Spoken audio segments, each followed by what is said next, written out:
Hei Nätu! Hei kallis! Kuidas sinu nädal läinud on? Minu nädal on läinud väga-väga põnevasti. Meie nädal üleüldiselt algas sellega, et me ei olnud isegi Eestis, terve perega kohe mitte. Ja. Me olime eelmisest pühapäevast läksime Soome ja olime seal teisipäeva õhtuni, siis me tulime teisipäeva õhtul alles Soomest tagasi. Nii et siuke välismaa rändlusnädal oli ja üsna põnev oli. Me saime esimest korda oma tütrega välismaal käia. Jaa. Et see oli nagu põnev experience ja siis sina said olla superkangelane, kes temaga välismaa toimetab väga palju. Nii et see oli nagu väga aitäh. No emme ka. Aga et siuke nädal algus ülejäänud nädal oli siis, kuna me olime välismaas, oli siuke catch up kõigega, mis kodus vaja tegemist oli, et siis kiire nädal on olnud, aga väga hästi läheb. Ja mis ägedat veel, meil tänane teema on ärkamisteema, Ärka Eesti. Ja 14-16 november on tulemas Ärkame koos üritus. Ja me olime eelmine aasta, see aasta ka kindlasti lähme kõikidele nendele teenistustele. Jah, teiega. Täpselt nii, nagu laps lubab. Aga kohal me seal oleme ja see on väga-väga oluline asi. Ärkamisaeg on tulemas Eestis uuesti ja toimuvad teenistused ja me tõesti palume Jumala ees, et tuleks ärkamine meie maale, et Eesti saaks äratatud. Ja täna me tahamegi rääkida tegelikult ärkamisest, mis on olnud erinevad ärkamised ajaloos ja ka kuidas Eestis, kuidas ärkamisajad on mõjutanud ja kuidas oli nii, et eestlased me oleme küll väga uhked selle üle, et mitte keegi ei ole siin usklik, on ju, ja kõik on jube sekulaarsed, aga samas kõik usuvad mingitesse kristallidesse, mingitesse metsavanakestesse ja kummardavad ei tea päikest ja mis asju veel, on ju, et nagu tegelikult ja siis kaartide panemist ja sensitiivi ja asju tegelikult niimoodi ei saa öelda päris, et siin oleks ateiste või agnostikud, ei, tegelikult kõik usuvad midagi. Aga on ainult üks tõde. Ja me tahame rääkida ka täna ka sellest, et kuidas on kristlus mõjutanud Eesti ajalugu ka ja kuidas tegelikult mitte isegi ju 50 aastat tagasi oli meeletult palju kristlasi Eestis. Peale FATA ärkamist ja nii edasi, sellest me räägime ka. Aga Eesti on olnud usklik maa ja on aeg tagasi pöörata Jumala poole. Täiesti nõus ja on aeg võtta need oma see tegelik pärand, mille Jumal on nagu meie rahvale ette näinud ja kinkinud. Ja ma arvan, et sellest me tahame ka nagu jagada. Sest et üsna kui vaatad kõiki neid ärkamisaega asju, tuleb ausalt öeldes väga nagu selge pilt kujuneb sellest, et ei, Jumalal on olnud alati väga selge plaan Eestimaa jaoks. Ja see tuleb nagu lihtsalt nii pressib nii esile, olenemata sellest, mis meie ümber tegelikult toimub või kas me oleme Nõukogude Liidu all või mis tegelikult toimub, eks. Et haarame kinni sellest plaanist rahvana. Sellepärast me räägimegi sellest. Me valisime selle teema ka nagu ühe sellise, ma ütleks võib-olla selge nagu eesmärgiga just sellepärast, et vaata, ärkamisi on ajaloos olnud hästi palju. Ja Jumal on ju tegutsenud ammu enne Kristust, siis pärast Kristust ja nagu läbi Kristuse, on ju. Ja inimeste ajalugu, inimkonna ajalugu Jumalaga ja Kristusega on tegelikult, nii kaua kui inimesed on eksisteerinud tegelikult. Ja need ärkamise lained on olnud, kuna neid on olnud nii palju, need on olnud tegelikult üsna kirjud ja värvilised, siis see on oluline mõiste vaadata natukene tagasi, millised need on olnud ja miks need just sellised on olnud. Sest see natuke annab meile võib-olla perspektiivi sellesse, mis meil täna toimub ja miks see on oluline. Ja väga hea lause on ju see, et kes ajalugu ei tunne, on hukka mõistetud sellega, et ta peab seda kordama. Ja et selle tõttu ka selleks, et õppida nendest kogemustest ja vaadata, kuidas me saaksime seda just nimelt Jumala antud pärandit õigesti panna avalduma oma rahva ja maa keskel, vaatame natuke tagasi ja mõtleme selle peale. Et me austaldes ise seda teemat ette valmistades õppisime nii kohutavalt palju nii oma enda Eesti ajaloogu ja muude sükste asjade kohta. Nii et see on nagu, ma kindlasti soovitan just nimelt seda osa kuulata ja ka seda ajaloo perspektiivi kuulata, sest et see rikastab nii palju seda, mis maal me tegelikult elame ja mis maailmas me tegelikult elame isegi. Et ma ei tea, me eile õhtul istusime, lugesime neid mingid lugusid ja nagu mingi piserdasime ja mõtlesime, et nagu mine pekki, mis toimub. Wow, mida Jumal teeb. Ja täpselt ja me tahame kõike seda nagu õigesti edasi kanda. Et et ja sellepärast ongi see teema on nagu nii kohutavalt oluline ja miks me tahame nendest asjadest enne neid ärkamiskoosolekuid jagada ka, et see nagu lavaplatvorm oleks valmis selleks, mida Jumal saaks ja saab tegema. Et see oleks nagu, me tahame oma panus anda sellele kaasa täpselt samamoodi. Ja sellest lähtuvalt siis, kallis, kas sa oleksid nii hea, jagaksid meile natukene seda ärkamiste ajalugu üleüldisemalt ja ütleme üle Eestist välja poole kontekstiga, et mis on olnud kirikliku ajaloo ärkamised, miks need on olulised? Ja need on just olulised Eesti kontekstis, sest see, mis juhtus välismaal, mis juhtus Ameerikas, Inglismaal ja nii edasi, see mõjutas hiljem väga palju Eestit ja see on mõjutanud seda, millised kogudused meil on praegu siin Eestis, mis on nende teoloogiline õpetus, kuidas on koguduste vaheline suhtumine ja nii edasi, ja need kõik asjad on kuidagi jõudnud mõjutustega ka Eestisse. Aga kõigepealt ma tahan öelda seda, et ärkamiste ajalugu ma tahaks rääkida sellest suurest ärkamisajast. The Great Awakening on selle nimile osa, sest see oli nii meeletult suur, kus nii meeletult massiliselt inimesi pöördusid Jumala poole. Wow. Ja see oli siis 18. sajand kuni 20. sajand ja see oli väga-väga hämmastav ja sellest on ka Eesti saanud väga-väga palju mõjutusi. Ja ma tahan rääkida ka seda, et need ärkamise ajad on alati kuidagi olnud seoses ka ühiskonna pingetega, ühiskondliku seisuga, poliitikaga ja nii edasi. Ja need alati on kuidagi käinud niimoodi vastavuses ja siis tekivad mingid meeletud pinged ja läbi ajaloo me näeme, kuidas tekivad revolutsioonid ja siis reformatsioon, ja kus tekkis siis ka katoliku kiriku lõhenemine ja nii edasi, mis ei olnud Martin Lutheri eesmärk tegelikult, vaid ta lihtsalt tahtis reformeerida kirikut, ta lihtsalt tahtis muuta katoliku kiriku õpetust ja arusaamisi seespidi, ta ei tahtnud tegelikult luua uut konfessiooni kuidagi. Aga see näitabki seda, et vaata, need asjad ei ole ainult nagu siin vaimulikus maailmas ei keri nagu mingid pingid üles, vaid ka nagu füüsilises meie ühiskonnas, poliitikas ja nii edasi, mis nagu üksteist mõjutavad. Aga ma räägin siis sellest 4 ärkamislainest, 3-4 ärkamislainet. Esimene ärkamislaine on siis väga palju seotud sihukese mehega nagu George Whitefield ja tema jutlustustööga ja ta saabus Ameerikasse siis 1738. Ja ta tõi kaasa siis sellise nagu uue jutlustusstiili, et kuniks selle ajani oli jutlustatud niimoodi, et jutlusi loeti ette, need olid teoloogiliselt hästi tihedad, loogilised, siis nüüd muutus jutlustamine selliseks vahetuks, emotsionaalseks, olukorrakohasemaks ja selle eesmärgiks oli siis inimeste usulisele pöördumisele ja usulisele uuenemisele kaasa suunamine. Ja hakkas tegema siukseid asju nagu vaba õhu jumalateenistusi. Ehk siis ta hakkas jutlustama vabas õhus ja seda siis võeti Inglismaal ärkamises kasutusele.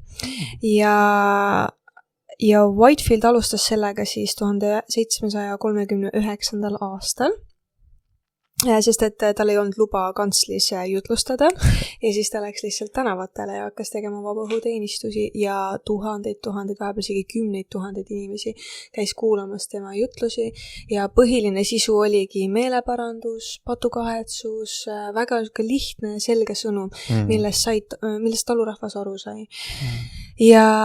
Ja see ärkamine on seotud ka Ameerika revolutsiooni ettevalmistava sihukese õhkkonnaga ja afroameeriklaste usulise vabaduste nagu suurenemisega ja ärkamine haaras neid väga palju kaasa. Oli just see aeg, kus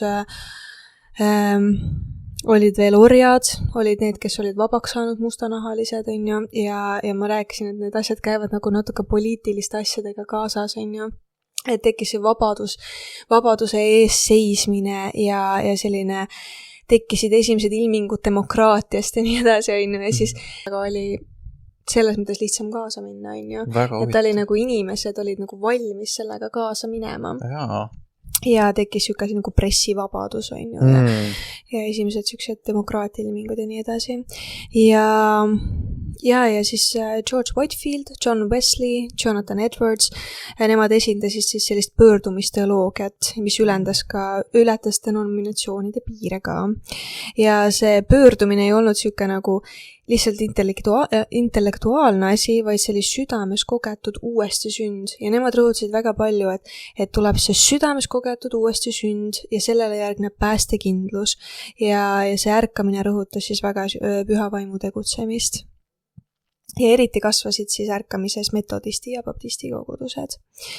Siis süke mees nagu John Wesley, tema oli ka seotud selle liikumisega ja 1738 sellel aastal siis toimus Wesley elus väga oluline muutus, kus ta viibis siis vennaste koguduse jumalateenistusel ja kui ta kuulas siis Martin Lutheri sissejuhatust Rooma kirja seletusele, mida siis seal ette loeti, siis ta tundis, et ta süda läks imelikult soojaks. Ja ta ütleb nii, et ma tundsin, et ma usaldan Kristust ja ainult Kristust, et mu patud on andeks antud ja mulle anti kindlus, et ta on minu patud ära võtnud, isegi minu patud, ja ta on päästnud mind patu ja surma käsu alt.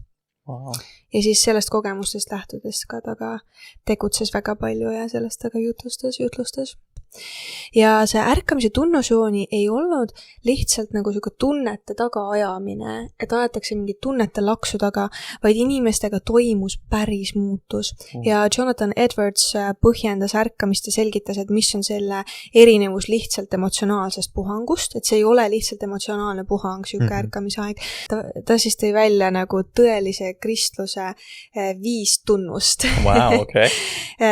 Ja ma tõlgin need ruttu eesti keelde ümber. Esiteks, et sa armastad Kristust, sa armastad tõde, Kristuse tõde siis, sa armastad Jumala sõna ja sa armastad teisi, aga vihkad pattu, mida sa näed iseenda elus.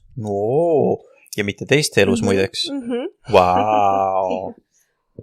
Väga huvitav. Väga huvitavad mõtted ja siis Edwards püüdis siis nagu balansseerida, sest et koheselt tekivad ju kriitikad, on ju, ja nii mõlemas äärmuses tekkis väga palju kriitikat ja Edwards siis proovis nagu balansseerida neid äärmuslikke vaateid, on ju, et ühelt küljelt olid need, kes kritiseerisid, et see on liiga korratu, siin on nii palju segadust, siin on, tahetakse ainult usulisi ekstaatilisi kogemusi saada.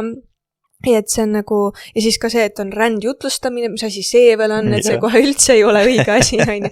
Aga siis oli teiselt poolt kriitika, mis heitis ette, et ei olda piisavalt tuliselt kaasas ärkamisajaga. Wow. Nagu teiselt poolt tuli seda kriitikat, on ju. Kellelegi sobi lõpuks. Ja, et nagu kriitika käib alati kaasas selliste asjadega. Teine suur ärkamine algas 18. sajandi lõpul ja selle ilmingud kestsid siis 19. sajandi keskpaigani. Ja üheks oluliseks nähtuseks oli siis rändjutlustajate kasutamine ja eriti levinud olid siis rändjutlustajad metodistide seas ja nad jõudsid väga palju kaugetesse külasesse ja kuna rändjutlustajad olid ise niimoodi lihtsa rahva seast, siis nad oskasid väga lihtsalt edasi kanda Jumala sõnumit. Ja sellest sai rahvas väga hästi aru. Ja näiteks Francis Asbury, kelle järgi tehti Asbury seminar, kus toimus ka ärkamine just alles hiljuti, siis tema organiseeris rändjutlustajate tegevust ja on teada, et ta ratsutas läbi umbes 350 000 kilomeetrit ja jutlustas 16 000 jutlust, seda hobuse peal. Hobuse peal nagu rändas kõik need vaheomad läbi. 16 000 jutlust, mõtlen, et ju. Ja mina vahepeal hädaldan, et peab iga nädal mingi podcasti teema tegema ja et igaks nädalaks on vaja üks teema teha valmis, mõnel on siin 16 000 jutlust. Uskumatu. Ja kui see esimene ärkamine oli siuke rahvusvahelisem, ta hõlmas Ameerika, Saksamaa, Inglismaa, siis teine oli pigem siuke Ameerika keskne ja selle käigus tekkis palju uusi seminare, õppeasutusi, samuti sai alguse näiteks 7. päeva adventism ja arvuliselt kasvasid eriti ka baptistid ja metodistid ja 19. sajandil me näeme ajaloost, et oli siuke pigem romantismi aeg, oli väga siuke tunnetele rõhutatud, tekkis suur huvi üleloomulikkuse vastu ja see nagu ärkamisvaimsus või siuke jah, see mõttelaad nagu tõrjus teismi, tõrjus ratsionalismi mõttelaadi, mis olid siis Ameerika valgustusideedest kantud, on ju, et tekkis nagu selline suurem pinge selle vahel. Aga väga oluline oli ikkagi usuelu äratus, pöördumise rõhutamine, päästekindlus ja siis läks väga populaarseks postmillenialism.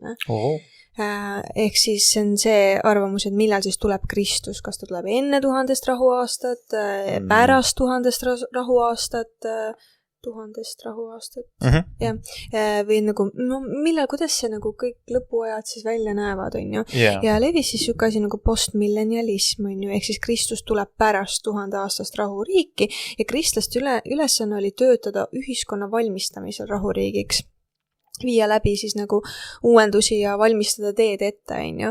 Ja eesmärgiks ei olnud siis ainult enam pöördumine, vaid ka siis ühiskonnas selline pahede väljajuurimine, on ju. Ja tekkisid siis erinevad heategevusasutused, sotsiaalse evangeeliumi teed, on ju. Tekkis siukseid organisatsioone, et aidata ühiskonda ja niimoodi. Ja missionitöö oli ka väga nagu popp endiselt. Ja naistel oli väga suur roll vabatahtlikes organisatsioonides. Mis on ju tegelikult tolle aja kohta hästi haruldane, sest et naised ei käinud, need ei lubatud tööle ja nagu nii edasi, eks ole. Ja naistel üldse tekkis väga suur roll ja Finni siis pidas ka naiste palvetööd eriti tähtsaks ärkamiste ettevalmistamisel. Ja siis pärast Ameerika iseseisvussõda, mis oli siis 1775 kuni 83, muutus siis eriti populaarseks soov taastada selline puhas algkristlus. Et minna tagasi algkoguduse juurde, kuidas algkoguduses oli, kuidas oli see algkristlus, on ju, ja nagu hakati selle juurde tagasi pöördama. Ja see mõjutas siis väga palju erinevaid vabakoguduslikke liikumisi, kaasa arvatud ka baptiste, nii edasi. Ja siis kolmas ärkamine oli siis 19. sajandi keskpaik kuni 20. sajandi alguskümneteni ja see siis asetas väga suure kaalu sotsiaalsele aktivismile ja sel ajajärgul kerkisid esile tugevad pühitsusliikumised, need holiness movements, siis Jehova tunnistajad, hiljem ka nelipühiliikumine. Väga oluline oli ka siin orjapidamise lõpetamine ja näiteks karsklusliikumine. Ja just need olid just motiveeritud siis sotsiaalse aktiivsuse poolt. Et kuna oldi sotsiaalselt väga aktiivsed ja mission oli jätkuvalt väga oluline ja missionäri kutsumus oli väga kõrgelt hinnatud ja siis kuna oli Ameerika kodusõda 1861 kuni 65, see võimendas veel tugevamalt ärkamist, inimesed tulid veel tugevamalt Jumala juurde ja siis naised olid sotsiaalselt väga aktiivsed ja nad võitlesid alkoholismi, prostitutsiooni vastu, laste tööjõu kasutamise vastu ja samuti seisid nad naiste õiguste eest poliitiliselt valida. Ei olnud midagi, et kristlased naised olid ainult köögis ja nad olid väga, väga feministad. Väga tugevad. Ja muidugi neil oli väga suur missioon, et kõik saaksid algharidust ja kristlased töötasid selle nimel, et kõik saaksid haritud. Ja huvitav oli see, et korvpall leiutati ka kristlastest noorte seltsi poolt. Päriselt? Ja siuke pesapallimängija nagu Billy Sunday hakkas evangeeliumi kuulutama ja sai kõige tuntumaks evangelistiks 20. sajandi alguses Ameerikas. Nii et oli väga tugevalt pühitsusliikumisi ja missionitööd ja sotsiaalseid liikumisi.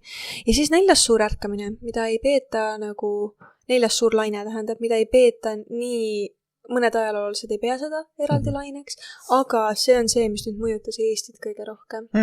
Ja siit tulevad siuksed ägedad nimed nagu Billy Graham, Timothy Keller, siis Martin Luther King ja tekkis selline uudsem muusika. See oli siis nüüd 20. sajandi lõpus, 60. 70. aastad, on ju, tekkis siuke uudsem ülistusmuusika, oli siuke Jeesusliikumine ja see oli eelkõige siis USAs, aga kuna oli siis teleevangelism, muutus väga populaarseks, siis kassetid, asjad kõik jõudsid ka Eestisse, on ju. Ja see oli siuke keelatud asi kõik, nii et see veel ekstra levis. Aga ja väga tugevalt levis karismaatiline liikumine, mõjutas väga paljusid kirikuid, kaasa arvatud ka Rooma katoliku kiriku vaimulaadi mõjutas see meeletult. Rõhk just vaimuandidel keeltes rääkimine, tervenemine, prohvetlus ja selline rõhutati siis usuelu tugevdamist vaimuandide rakendamisega ja siis vaimuilmingute varal ka tekkisid megakirikud, nagu me kuuleme Ameerikas on ju. Ja ma arvan, et sina saad edasi rääkida nüüd, kuidas see kõik Eestit mõjutas. Ja materjalid pärinevad siis Toivo Pilli loengu materjalidest ja üldse Toivo Pilli materjalidest. Väga soovitan lugeda tema asju, ta on väga, väga tark kristlasest mees. On ta tohutult. Ja väga äge ka veel. Ülilahe mees ka veel kõigile selle lisaks, nagu ta on nii haritud ja nii kihvt ja temaga on lihtsalt hästi vahva vestelda. Hästi, tead, elu üks secret tip, suhtle alati endast targemate inimestega. Õpib palju. Et see on väga-väga äge. Aga jaa, see oli, aitäh, need on see on nii lahe vaadata tegelikult seda suurt pilti maailmas, kuidas ma ei teadnud üldse näiteks, et see Ameerika revolutsioon on seotud selle esimese ärkamislainega, et see on nagu tegelikult väga lahe asi, nagu mida nagu tegelikult vaadata ja teada. Aga vaata, kui palju rikastab see tegelikult seda, et Jumal ei ole maailma ega inimajaloost kauge. Ja ei ole ka kunagi Eestimaast olnud kauge ja ma natuke võib-olla keskendukski nüüd selle peale, kuidas need asjad on mõjutanud meie Eestit ja kuidas siia on jõudnud. Ja ma ei hakka, ütleme, et see pikk ajalugu on ju see, et me oleme olnud 800 aastat orjad ja meile tuli ristiusk, tuli koos sakslastega, tuli koos rootslastega, tuli kõikide nendega, aga ma räägin sealt edasi nüüd sellest keskaja perioodist samamoodi edasi, alustan vennaste koguduse ärkamisega. Ja vennaste kogudus tegelikult algas Saksamaalt ja tuli sealt Eestisse ja see jõudis Eestisse kohe pärast väga laastavat ja kohutavat põhjasõda. Ehk et sellel hetkel, kui nagu need jutlustajad ja jutlustajad ja õpetajad jõudsid Eestisse, et kanda seda sükst tulist evangeeliumi ärkamist, siis siin oli praktiliselt lihtsalt surm. Siin oli nagu laastatud linnad, katkised, kirikud, kõik oli nagu puruks pekstud põhjasõja poolt. Ja see sai alguse tegelikult ühtepidi pietismist, mis on sellise vagaduse õpetuse nagu suund või selline liikumine ja sellest siis hargnes välja vennaste koguduse liikumine ja see, mis astus vastu siis nii-öelda katoliku ja luterliku, Allan Kroll nimetas seda nii-öelda surnud liturgiaga, et mis on selline, ja mitte nagu selles mõttes, et nendel oli kuidagi halvasti kõik, vaid lihtsalt see, et ta oli natukene selline rõhk oli hästi intellektuaalne, mitte kogemuslik ja räägiti inimestele sellist moraali pigem kui, et rõhutati elava Jumala osadust. Ja täpselt vastand siin juhtuski sellega, sest et vennaste koguduse liikumine panigi rõhu isiklikule Jumala kogemisele ja jutlustati hästi palju Jeesuse risti tööst, selle olulisusest ja Kristuse enda kannatustest. Vennaste koguduse on siis alguses saadik muideks olnud ka Luteri koguduse sees, ta on osa olnud Luteri kogudusest ja ta on üks väheseid ärkamise liikumisi, mis on tänase päevani ikka veel selle koguduse haru sees, kus ta alguse sai. Vennaste kogudus on ikka veel Luteri koguduse osa muideks. Et nagu me rääkisime, et Luteri reformatsioon tekitas ju Luteri nagu usu suuna on ju, eraldi konfessiooni. Sama on ka baptistidega hiljem ja siis oli metodistidega ju täiesti uus konfessioon. Et vennaste kogudus tegi õigesti hästi seda, et nad ei loonud oma denominatsiooni, vaid nad jäid nagu ustavaks selle juurde. Ja jällegi mina vaatasin hästi palju materjalid, oli mul Allan Krolli ja Enno Tuuliku materjalide põhjal ja Allan nimetas seda nii hästi sellega, et ta ütles, et nii lihtne on ju tegelikult vaadata, et sa tuleb ärkamine, Jumala vaim tuleb sinu peale kohale, nii et sa lööd kõik uksed pauguga kinni ja paned endale kapteni mütsi pähe ja ütled, et Jumal on minuga. Ja kuna Jumala vaim on armuline ja teeb sinu läbi tööd, siis on nagu tore ja sa teed oma nii-öelda usulahva või denominatsiooni, eks ole. Aga tegelikult sa kaotad ära ju selle ajaloolise ja selle lojaalsuse ja kogu selle sideme nagu selle algsega, et see on vennaste koguduse puhul hästi haruldane ja see on väga lahe nagu vaadata seda ka. Aga lisaks sellele, et oli siis massiline ärkamine nii Eestis ka ja kui üle maailma, aga ka Eestis, oli väga suur ühiskondlik mõju ka sellel. Ja väga naljakas näide sellest oli see, et kuna Tallinn on olnud ju ajalooliselt ka selline pordilinn või siis sadamalinn ja Pärnu juures täpselt samamoodi ja Saaremaal, siis ja Hiiumaa ja kõik need kandid tegelikult ka, nendes on ilmselgelt hästi suure hulga olnud näiteks kõrtsudel ja prostitutsioonil ja kõikidel sükestel asjadel, aga vennaste koguduse liikumisega tekkis see naljakas haruldus, et need läks kõik pankrotti, sest inimesed ei tahtnud enam minna sinna. Ei tahtnud enam kõrtsudes joomas käia, tahtnud enam laaberdada, sest järsku peeti normaalseks, et ei, me ei võta enam osa sellisest elustiilist. Ja vaata, kui lahe on ju, see on minu arust. Aga siis inimesed tulidki massiliselt meeleparandusele ja sellest 100 aastat hiljem toimus tegelikult järgmine suur asi, milleks oli Läänemaa ärkamine. Ja Läänemaa ärkamine tuleneski siis vaikselt vennaste koguduse ärkamisest ja see keskendus rohkem siis, kui mitte ainult Kristuse kannatusele, tema tööle, vaid meeleparandusele, et inimesed peaksid hästi palju sügavalt meelt parandama sellest, mida nad on teinud ja kuidas nad on elanud. Aga siin on nüüd see oluline nüanss on selles, et ja samamoodi oli ka kõik ärkamise tunnus, et inimesed said personaalseid jumala ilmutusi ja parandasid meelt ja proovisid oma elu nagu jumalat oma ellu vastu võtta rohkem ja paremini. Aga erinevalt sellest vennaste koguduse ärkamisest, siit tekkis uus koguduse haru, milleks on Eesti Evangeeliumi ja Baptisti koguduste liit. See sai alguse Läänemaa ärkamisest ja see on siis umbes 1800 aastatel toimus see ja sealt vaikselt hargnes nagu ajalugu edasi ja edasi. Liiga palju ma veel Läänemaa ärkamise kohta edasi ei räägigi, sest sealt tekkis uus koguduse nagu haru ja sealt ütleme läks juba kiriku ajaloo peale edasi, et nüüd meil on uus kogudus, rajati hästi palju väikeseid selliseid palvekodasid, mida on näiteks Baptisti liit täis on ju. Lisaks sellele, et meil on kirikud, on Baptisti liidus ju hästi palju palvekodasid, neid väikeseid selliseid palvelaid ja mõned neist on vennaste koguduste omad ka, on vennaste koguduste palvelad ja neid on Eestimaal hästi palju, nii et siis toimus Läänemaa ärkamine, kristlik elu läks edasi, normaalsus läks edasi, tuli esimene maailmasõda käis Eestist üle, toimus jälle vabanemine ja siis jõudis midagi haruldast. Sellepärast, et Eestis oli nagu normaalne käia koguduses, ühiskondlikult enamus olid nagu rääkisid kristlastest ja ristiusust ja nii edasi, aga inimeste südamed olid hästi kõvad ja kristlik eluviis oli sõnades, mitte tegudes, mis tähendas seda, et kui sa räägid näiteks meie mitte vanemate, vaid vanavanemate generatsiooniga ja kuulad neid lugusid, mida nemad oma vanematelt kuulsid. Hästi palju ma olen kuulnud kohutavaid lugusid selle kohta, kuidas näiteks baptisti pastorid käisid jutlustamas, siis pühapäeval koguneti, mindi koju, joodi ennast täis ja hakati naisi peksma. Ja see oli täiesti nagu laialdane, seda tehti igal pool ja see ei olnud ainult mingi baptisti liidu probleem, see oli nagu üleüldiselt luteritel oli sama katoligi, et see kõik oli kuidagi nii Eesti rahvas oli nagu vaimulikust elust nii ära taandunud, et seda peeti lihtsalt kuidagi kultuuriliseks osaks, aga nagu tegelikult elati täielikus patus. Ja tekkis siuke huvitav inimene nagu Karl Reits, kes on väga olulise tähtsusega Eesti ajalool just nimelt sellepärast, et ta kasvas üles kristlikus peres, aga ta oli vist masinatööstuse insener või ta oli mingi liinitootja põhimõtteliselt. Ja temal andis Jumal 3 ilmutust järjest. See oli aastatel 28, 29 ja 30 kord aastas andis talle 3 ilmutust ja need kõik keskendusid sellele, et esimene ütles, et oli seotud sellega, et Jeesus ütles, et jookske mägede poole, sest hukatus tuleb. Teine oli, et kirjuta oma kapi seinale, et tuleb meelt parandada, oli minu arust 3. Ja teine tähendab, ja siis 3 oli täpselt see, et see rahvas läheb hukule sellepärast, et ta süda on kõva ja eemaldunud minust.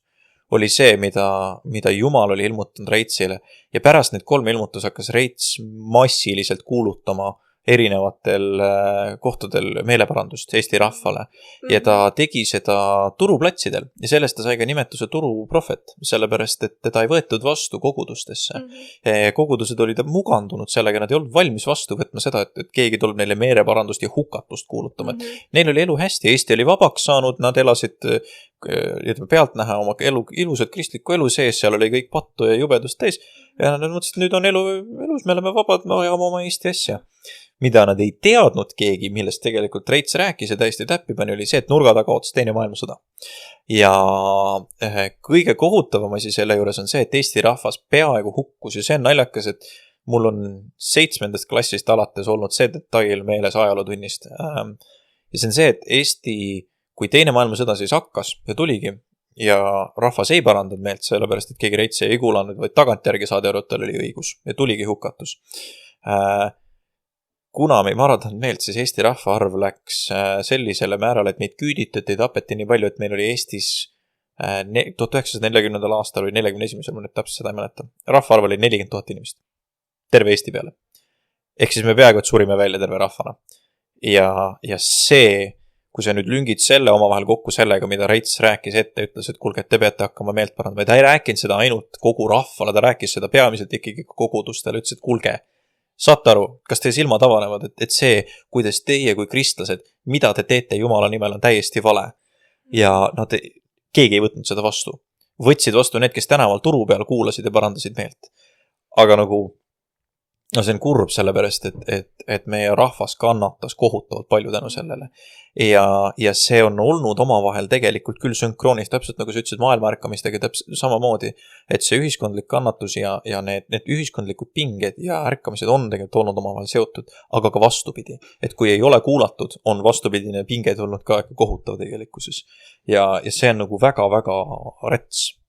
Aga sealt edasi, tänu Jumalale, läks asi paremaks, sest et sellele tuli siis Nõukogude Liidu võim Eestisse. Mitte, et see oli hea, see ei olnud see parem osa. Ja mõtlesin, et huvitav jälle. See oli kohutav, täiesti kohutav. Aga selle sees toimus imelisi asju. Siis tuli nimelt FATA ärkamine. Ja see oli päris kõva asi, sellepärast, et FATA ärkamine ei olnud üks sündmus, paljud seovad seda, nimetavad seda ka oleviste koguduse ärkamiseks, aga FATA ärkamine ei olnud nagu ühekordne sündmus, vaid see oli seeria koosolekuid, mis tegelikult kestsid aastaid. Ma lugesin hästi palju pastor Enno Tuuliku materjale ja lõppu diplomitööd selle kohta. Ja tema ütles väga kenasti välja selle, et see tegelikult oli 17-aastane protsess. Inimesed palvetasid 15 aastat järjest enne, kui midagi üldse juhtus. Ja siis alles hakkas midagi toimuma.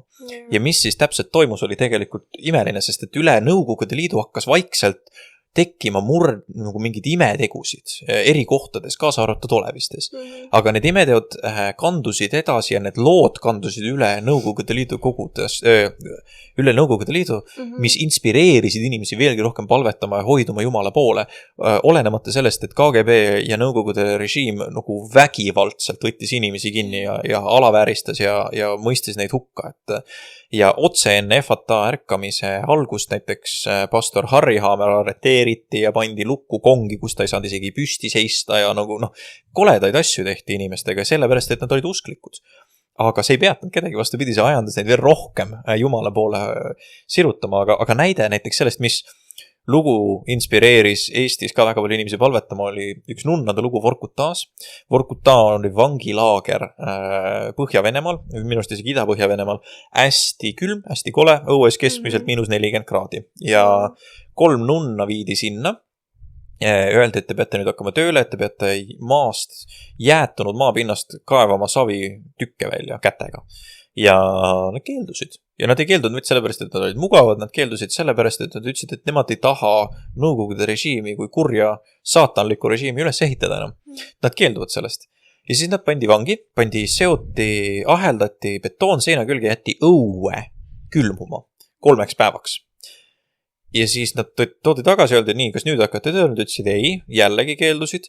Siis nad pandi hullusärkidesse, valati külmaveega üle ja pandi uuesti külge, seina külge, mis on praktiliselt surma sa oled surnud. See oli naiste vangilaager ja sealt enam tagasi teed sükst ei ole, kui sul niimoodi tehakse ja jätakse õue külmuma.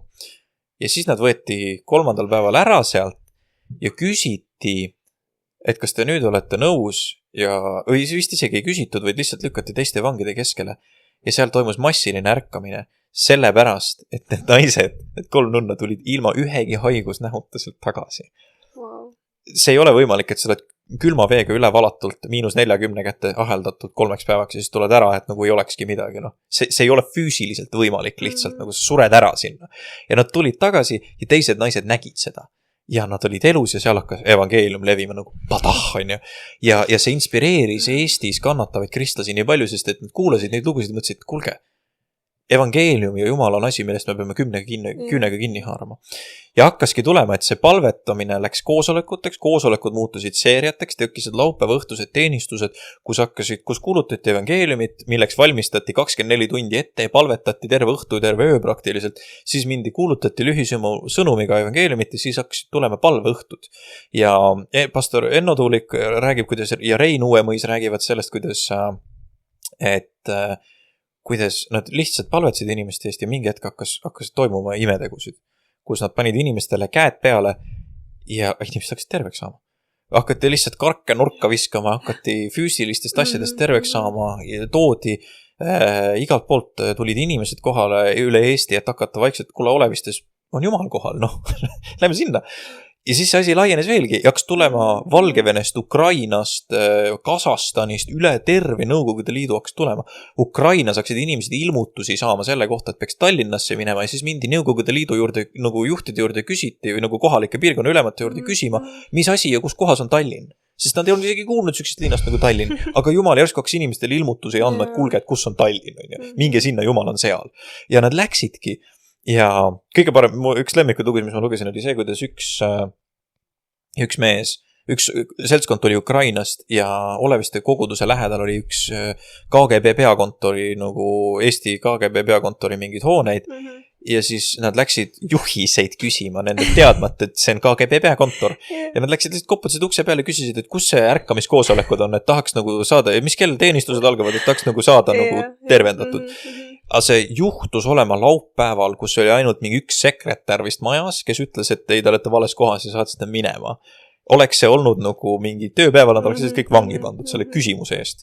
Aga et kus kohas selliseid asju juhtub, Ja see on täiesti uskumatu, et sellised asju toimus ja sealt läks edasi, see tuli kandus edasi kõikidesse nendesse riikidesse ka ja kohalikud ärkamised hakkasid toimuma ja selle nimetus muide läks edasi mitte FATA ärkamine, vaid Vene ärkamine. Ja hakkaski toimuma Venemaa sees hakkas toimuma Nõukogude Liidus igal pool kogudustes ärkamised massiliselt. Kannatustest hoolimata, sest et neid oli ka palju. Et inimeste kannatused olid proportsionaalsed igal pool, aga see, mida Jumal tegi, oli täiesti hämmastav inimeste elude keskel. Ja kõik kokku see kestis 17 aastat. Ettevalmistav periood palvetamiseks ja siis selle tulemus ka täpselt samamoodi, et nad selle sama Enno Tuuliku järgi umbes 85 aastal lõppes alles see nagu periood, mida saab nimetada, et FATA ärkamine alles nagu hakkas otsa saama. Ja sellele järgnes kohe elusõna liikumine. Ja elusõna liikumine tuli Rootsist ja sellega olid seotud muuhulgas ka minu vanemad.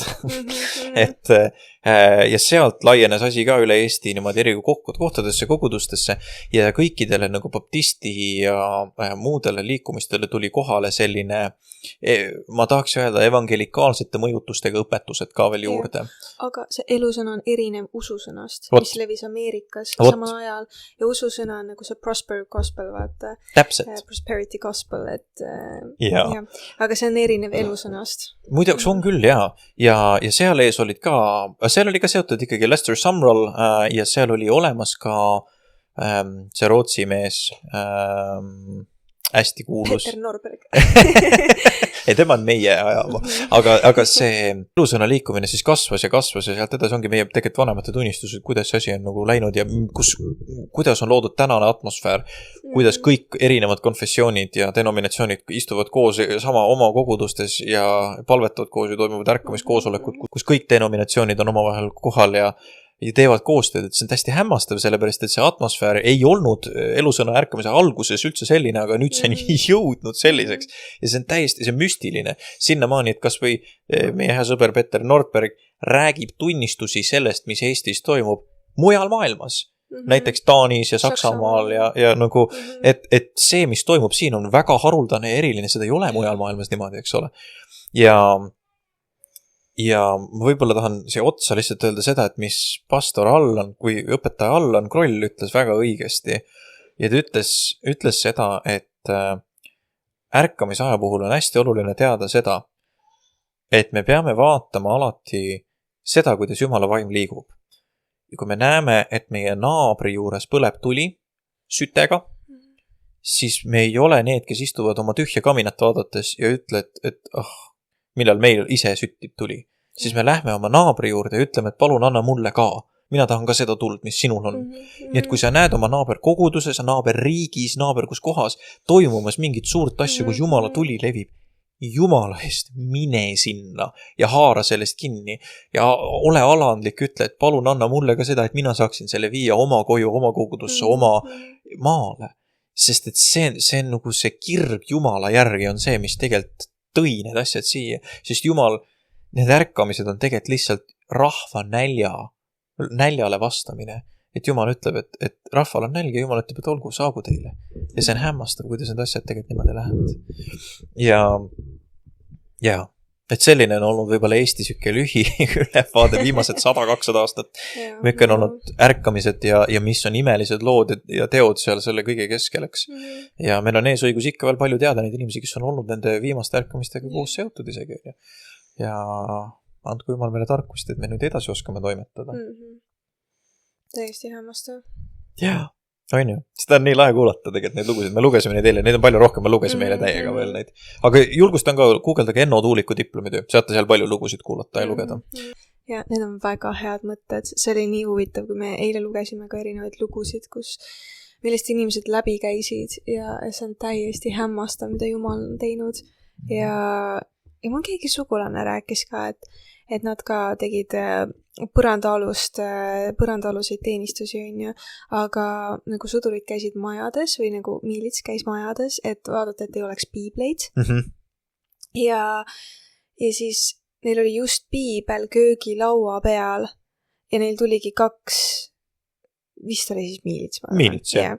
2 miilitsat tulid sisse ja nad et teha läbivaatus nagu majas ja siis ta oli just oma mütsi ära võtnud, kuna oli talvine periood, võttis oma mütsi ära ja pani mütsi selle piibli peale, mis oli nagu reaalselt keset lauda ja pani selle peale ja otsisid terve maja läbi ja pärast lihtsalt niimoodi mööda minnes nagu võttis selle mütsi ja pani pähe, läks minema ja nad ei leidnudki piiblit, sest nad ainsale piibli panid lihtsalt mütsi peale ja niimoodi Jumal hoidis, on ju. Aga täiega lugu. Aga see on nii hämmastav, mis kõik on juhtunud, mida Jumal on teinud ja mida Jumal teeb siiamaani. No, see ei ole see, et need asjad lõppesid ära, lihtsalt neid ei olnud enam nii massiliselt, on ju, aga kuna rahva igatsus on nii suur, näljasus on nii suur, me nii ootame, et Jumal tuleks uuesti ja nagu töötaks uuesti ja teeks uuesti imesid ja lihtsalt see, et inimeste südamed muutuksid pehmeks. Ja ma arvan, sellest ka tuleb see esimene asi, et mida me peame ise tegema, et olla valmis ärkamiseks, on see, et me oleme valmis alistuma täielikult Jumalale, me oleme valmis alistuma ja alandlikult vastu võtma seda, mida Jumal teeb. Et see ei aita, kui me nagu kriitikaga iga asja nagu niimoodi läbi vaatame, et ma ei tea, et mina küll ei tunneta nii, järelikult see on nagu vale asi, on ju, aga tegelikult sa oled lihtsalt natuke kivisema südamega ja sa ei saa, nagu sa ei taba ära seda õiget asja, on ju. Ja nagu ma ükskord avastasin ka, et kui sa ei ole alandliku südamega, siis sa jääd ilma lihtsalt. Et kui sa nagu lähed kuidagi kõrgilt mingile ärkamisteenistusele või tervenemisteenistusele või mis iganes ja siis sa oled kõrgi südamega seal, et näita Jumal, mis sa siis teed, näita, et sa oled päriselt olemas, tee siis imetegu, Aga kui sa oled kõrgi südamega, siis kõik teised sinu ümber kogevad Jumalat, saavad kogeda tervenemist, saavad näha Jumala imetegusid enda eludes, aga sina jääd ilma sellest, sest sa ei ole alandlikult seal koha peal. Ja nii, et ma arvan, et see kõige esimene lüke on see, et me nagu keerame oma südamed Jumala poole, keerame oma silmad Jumala poole ja me oleme valmis alistuma ja alandlikult oleme valmis vastu võtma seda, mida Jumal tahab teha. Ja, ma olen 100% nõus, see on nii õige point.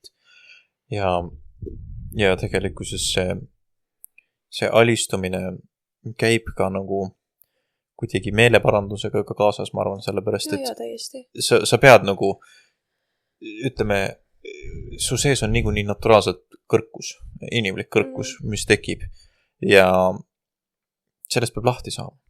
Ja Jumal aitab sellega ja ta annab sulle, mis on, ma ütleks võib-olla järgmiseks väga hea punkti, ta annab sulle puhta südame, mida sa pead järgima ja hoidma tänu sellele, et selle ärkamise aja nagu valmistumise jaoks, et sul peab olema puhtad käed, puhas süda, puhtad teod.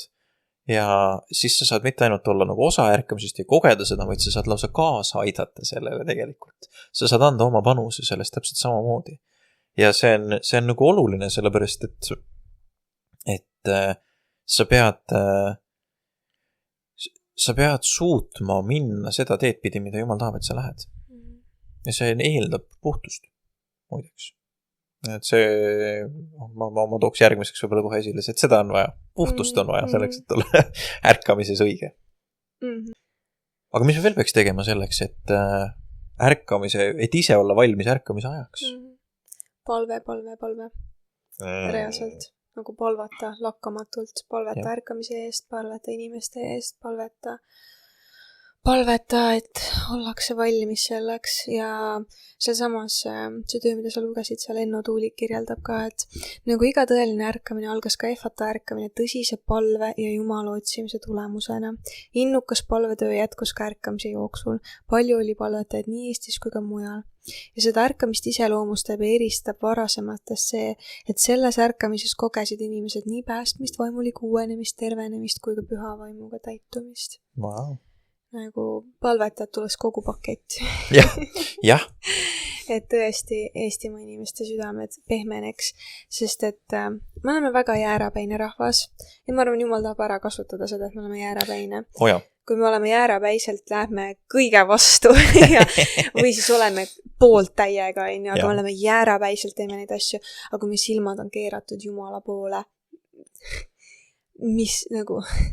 mida see võib tuua, see on täiesti hämmastav, kui sa oled jäärapäiselt nii tugevalt vaatad ainult Jumala poole. See on hämmastav tegelikult, kuidas see võib olla kasulik asi ka.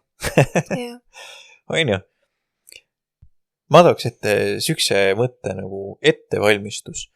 Ja see on nagu pigem enda ettevalmistus ka, et vaata, kui meil tuleb palju inimesi kogudustesse ja palju ärkamist, siis on paratamatu see, et sa satud suhtlema. Me võib-olla mõtleme sellest, et siis mina olen see, kes läheb ja jutlustab kindlasti ja minu läbi tuleb see tuli ja kõik värki on ju. Ja see on lahe, mõned mis saavadki olema muideks. Ja see on äge. Aga väga tõenäoline on see, et sina saad olema see tööriist, keda Jumal kasutab näiteks 4-5 inimese jaoks. Ja siis pead olema nendele 4-5 väga-väga ustav, õpetaja, teejuht ja rajaja. Aga kui me oleme kõik 100 inimest 4 inimesele, seal on 400 uut päästetud. On ju? Noh, nii et võtame selle mentali. Keda mentordatakse ja jüngerdatakse veel edasi.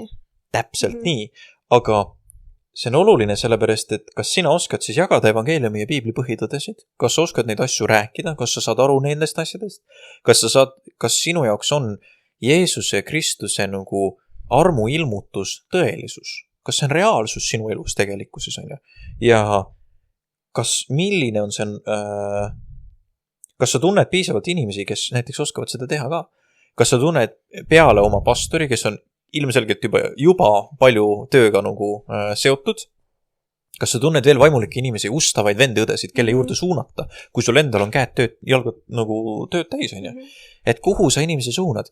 Kas sul on olemas tugivõrgustik? Kas sul on kõik need asjad nagu käes?